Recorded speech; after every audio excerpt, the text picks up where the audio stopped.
Hi friends, welcome to my YouTube channel. నేను మీ Lakshmi's kitchen.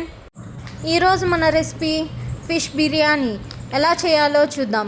ముందుగా ఎండు నిమ్మకాయ పొడి, అలాగే సన్నగా కట్ చేసుకున్న ఎర్రగడ్డ, కొత్తిమీర, పుదీనా, ఫిష్ని బాగా కడిగి తర్వాత ఆ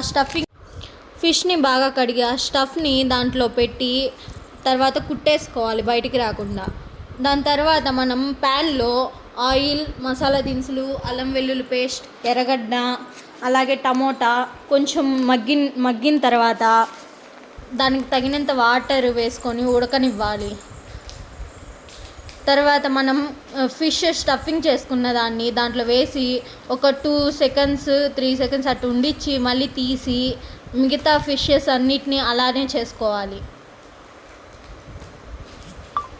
దాని తర్వాత ఫిష్ని కొంచెం కార్న్ఫ్లోర్ వేసి కలిపి పెట్టేసుకుందాం.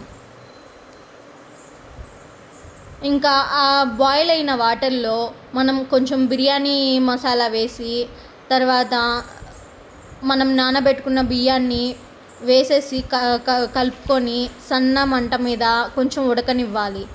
ఉడికిన తర్వాత అన్నం ఆఫ్ చేసుకొని మనం కార్న్ఫ్లోర్ వేసి కలిపెట్టుకున్న ఫిష్ని బాగా 2 వైపులా కాల్చుకోవాలి. అంతేనండి, మన ఫిష్ బిర్యానీ రెడీ అండి. మీరు మీ ఇంట్లో ట్రై చేసి ఎలా వచ్చిందో కామెంట్ చేయండి. నేను మీ Lakshmi's Kitchen. Follow for more recipes. Like, share and subscribe చేసుకోవడం మర్చిపోకండి. Thank you.